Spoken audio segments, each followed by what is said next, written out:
datang, sahabat Bawaslu Jakarta Barat. Podcast kali ini kita kedatangan tamu, yaitu tamu istimewa nih, ada wanita tangguh. Beliau merupakan Ketua Fatayat NU Jakarta Barat. Biasa dipanggil Po Ella. Boleh perkenalkan diri, Po Ella? Silakan. Bismillahirrahmanirrahim. Assalamualaikum warahmatullahi wabarakatuh. Waalaikumsalam warahmatullahi wabarakatuh. Apa kabar sahabat Bawaslu Jakarta Barat? Semoga semuanya dalam keadaan sehat dan semangat. Amin. Semangat ya Po ya. Harus selalu semangat. Kabarnya gimana Po? Alhamdulillah baik. Alhamdulillah, di musim pancaroba ini kita harus tetap menjaga kesehatan dan menjaga kekuatan biar kita kuat menghadapi kehidupan. Dan imunnya nggak turun ya? Ya, betul. Po kan sebagai Ketua Fatayat NU Jakarta Barat nih, Ya, boleh betul. cerita nggak tentang pengalaman Po pertama kali terjun di organisasi ini? Oke. Bismillahirrahmanirrahim. Assalamualaikum warahmatullahi wabarakatuh. Tadi sudah diperkenalkan, nama saya Nur Laila, tapi biasa dipanggil Po Ella. Saya sekarang menjabat sebagai Ketua Cabang Fatayat NU Jakarta Barat. Alhamdulillah sekarang itu di periode kedua saya menjabat, jadi next saya sudah tidak bisa lagi menjabat menjadi Ketua Fatayat Cabang, jadi harus naik levelnya. Nah, pertama kali saya berkecimpung di aktivis keluarga besar Nahdlatul Ulama itu, saya menjadi Ketua IPPNU, Ikatan Pelajar Putri Nahdlatul Ulama. Saya juga menjabat 2 periode untuk Ketua Jakarta Barat. Setelah itu saya naik ke tingkatan wilayah dan terakhir di IPPNU saya menjadi Bendahara Umum Pimpinan Pusat IPPNU se-Indonesia. Setelah itu karena memang strukturalnya setelah IPPNU harus ke Fatayat, makanya saya langsung naik dari IPPNU ke Fatayat NU seperti itu. Terus pengalamannya luar biasa, berkahnya pun melimpah ruah ketika bergabung dan aktif di Fatayat NU Jakarta. Pastinya banyak manfaat ya sahabat jika kita mengikuti berbagai organisasi, di mana kita juga bisa mengenal berbagai macam organisasi, berbagai macam karakteristik dari setiap manusia seperti itu ya. Yep. Nah, by the way tentang kita bicara tentang pemilu, menurut kok pemilu di Indonesia itu seperti apa sih? Oke.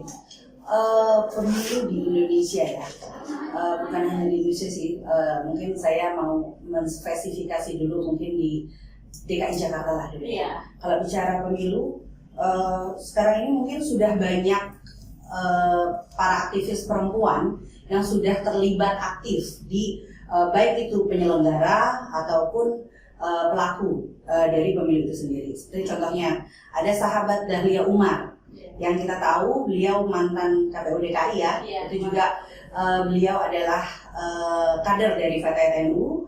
Ada juga kalau di Jakarta Barat kita punya di KPU-nya itu kita punya sahabat Nur Aini, kita punya sahabat Isti. Kalau untuk di Bawaslu-nya kita punya sahabat Fitri, ada Ana, terus ada juga Melia. Jadi banyak memang Fatayat NU di DKI Jakarta ini menyebarkan kader-kadernya itu di semua lini.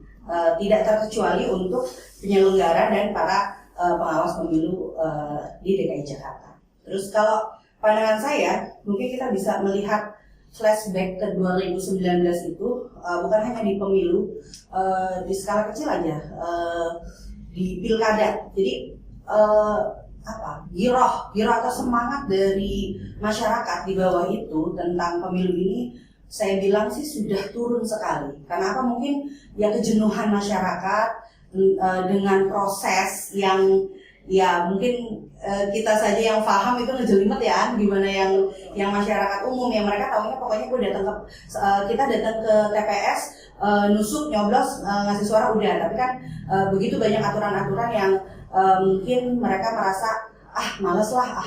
Akhirnya di putaran pilkada kedua kemarin itu sampai penyelenggara pemilu, orang-orang TPS-nya itu sampai nyamperin gitu, ngedatengin ke rumah-rumah untuk masyarakat nih menggunakan hak pilihnya untuk memilih seperti itu. Nah, mungkin banyak hal yang harus kita evaluasi untuk kedepannya.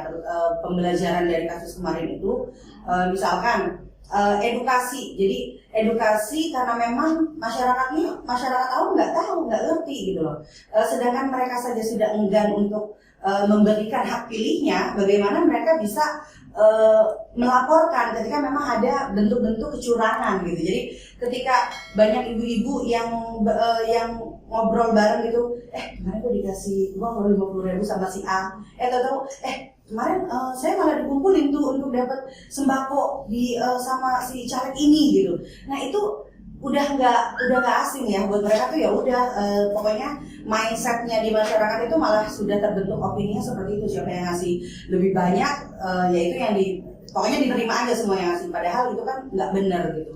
Nah itu adalah tugasnya, mungkin kalau saya berperan di Fatayat NU, tugasnya saya dengan semua stakeholder yang ada di saya, dan juga harus bergandengan tangan dengan yang namanya Bawaslu sebagai pengawas pemilu, dengan juga KPU sebagai penyelenggara pemilu, supaya hal-hal yang memang itu sifatnya tidak baik, pola pikir masyarakat yang tidak baik itu bisa kita rubah, supaya mereka juga menjadi pengawas untuk misalkan dalam skup terkecil untuk diri mereka sendiri, untuk keluarga mereka sendiri, baru setelah itu mereka harus menitik tularkan atau mengembangkan, memberitahu kepada tetangga-tetangga, kepada kolega, famili dan sebagainya untuk memang tidak boleh money politik, atau misalkan tidak boleh menerima semua apa yang diberikan sama caleg, karena sayang banget suara kita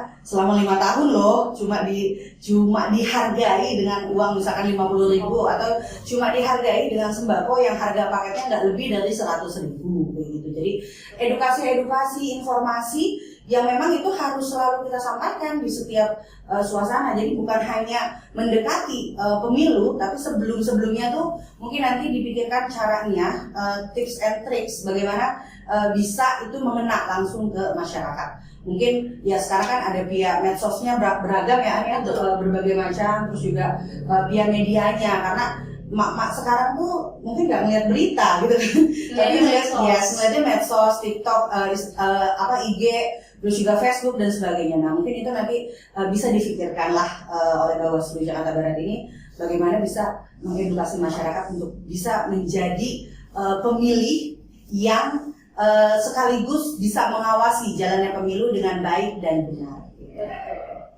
Saya setuju dengan pendapat Mpok. Nah, kebetulan Bawaslu Jakarta Barat mempunyai beberapa program terkait pengawasan partisipatif. Salah satunya adalah Ngopi Bawaslu. Yang kedua ini adalah podcast. Podcast ini kita mengundang berbagai macam dari berbagai organisasi.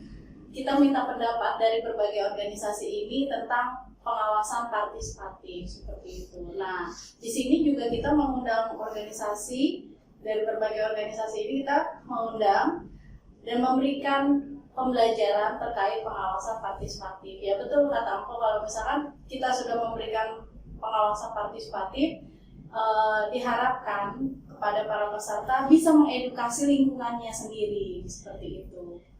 Nah, menurut Mpok nih, pengawasan partisipatif yang sudah diberikan oleh Bawaslu Jakarta Barat itu efeknya seperti apa, dan apakah ada kekurangan atau ada kelebihan?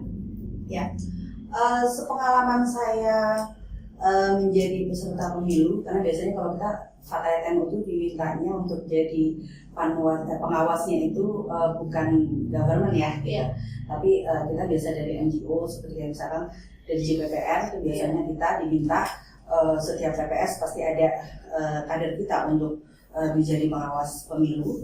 Nah itu biasanya di dalam satu TPS tuh saya lupa, kalau nggak salah pengawas tuh boleh 3 atau 4 orang ya yang boleh masuk ke dalam TPS-nya gitu. Nah saya sih aku sangat berharap yang masuk itu harusnya bukan pengawas yang dari partai. Iya. Karena itu satu syarat akan kepentingan. Saksi Kayak partai. gitu. Jadi syarat akan kepentingan itu saya. Nah, kalaupun ya semoga bisa dirubah peraturan atau perundangannya, yang masuk itu ya itu tadi yang dari government, yang dari pemerintah, Bawaslu pasti saksinya ya. Terus juga petugasnya, terus juga NGO. Kalau NGO kan kepentingannya memang mereka hanya mengawasi bagaimana pemilu di Indonesia ini berjalan dengan baik gitu kan, terus melaporkan kecurangannya apa yang terjadi di lapangan seperti apa. Jadi kepentingannya bersama, bukan untuk satu partai gitu. Nah, yang saya lihat kalau untuk Bawaslu sendiri sudah bagus, terus tingkat koordinasinya dari mulai TPS terus ke kelurahan, terus langsung ke kecamatan dan langsung ke tingkat kota. Jadi mungkin next harus garis komunikasi dan koordinasinya itu harus ditingkatkan kembali supaya kalau dulu kan saya juga dulu pernah jadi penyelenggara, jadi lambat itu kita harus bawa berkasnya ke kelurahan, bawa ini. Nah, mungkin dengan teknologi yang semakin berkembang itu saya tahu dari mulai 5 tahun yang lalu sudah mulai by WA dan sebagainya, cuma mungkin karena hari itu semua pelaksanaannya bareng, jadi kan crowded ya, agak-agak crowded lah jaringannya, sinyalnya dan sebagainya. Jadi mungkin nanti dipikirkan cara lagi, mungkin by Telegram atau by apalagi yang teknologi yang itu tidak menyulitkan dan itu menjadi pelaporannya itu cepat. Nah, ketika sudah ada laporan dari TPS tertentu langsung ditindak, bukan nunggu lama 1-2 hari gitu baru ditindak. Itu di tingkat TPS. Belum lagi di tingkat ketika kotaknya ini sudah dibawa ke tingkat kecamatan. Nah, biasanya dalam ini GOR. Aduh, saya ya agak sedikit kecewa ya yang gitu-gitu, karena apa? Biasanya mohon maaf, ketika di TPS satu suara misalkan untuk calon A itu sudah ada 150, tapi ketika sudah kotaknya itu di kecamatan itu suara bisa berubah. Wow, luar biasa gitu kan. Jadi nah tingkat itu dibutuhkan sekali, itu yang namanya tingkat pengawasan ya gitu. Nggak ngerti nih apakah ada pesulap yang simsalabim gitu kan, kotaknya dibawa dari TPS ke kelurahan terus ke kecamatan, tiba-tiba tuh angka berubah gitu kan. Tapi ini adalah PR besar, PR bersama dalam hal ini khususnya Bawaslu sebagai dari pemerintah yang bagian pengawasan pemilu, bukan hanya kecurangan tapi juga sengketa dan sebagainya. Nah, ini yang harus ditingkatkan kinerjanya supaya itu tadi tidak terjadi perubahan angka suara gitu. Jadi mungkin itu kan yang dirugikan juga pasti selain dari calonnya sendiri, tapi juga jadinya tingkat kepercayaan trust dengan penyelenggara pemilu di tingkat TPS itu menjadi teramat sangat kecil gitu. Jadi mungkin kalau kita paham dengan alurnya, paham dengan kinerja dan sebagainya, kita memahami itu. Tapi di masyarakat nih nanti akan terjadi ya itu tadi tingkat kepercayaannya gitu. Itu akan buyar. Begitupun dan ini akan kena ke semuanya, ke penyelenggara, ke TPS maupun ke pengawasannya, seperti itu. Saya setuju dengan pendapatnya Mpok. Jadi next time kalau bisa NGO juga dilibatkan dalam setiap acara berbagai acara gitu yang diadakan oleh Bawaslu, kayak misalkan acara web seminar pengawasan partisipatif, kemudian ketika hari H NGO juga dilibatkan dalam hal pengawasan di TPS-nya seperti itu ya. Nah, untuk saksi juga tidak sembarangan, saksi TPS juga tidak boleh sembarangan masuk ke dalam lingkaran TPS karena saksi harus membawa SK bahwasanya saksi tersebut adalah benar putusan dari salah satu partai seperti itu. Nah, harapannya kok untuk pemilu 2024 nanti gimana? Karena kan nanti kan 2024 ini seperti yang kita tahu akan ada pemilu serentak. Bahkan serentaknya itu lebih serentak lagi.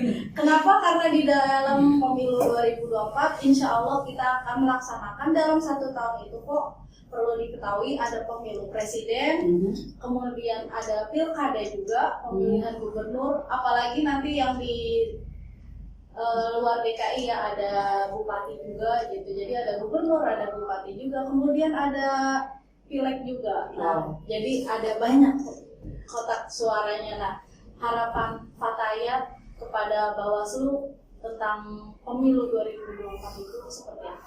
Oke. Wow, saya nggak kebayang ya berapa kertas itu yang harus dicoblos, berapa kotak yang harus tapi wah, kemarin saja itu kita membantu nenek-nenek atau ibu-ibu yang buta huruf ya, itu sudah luar biasa dengan 4 kertas suara.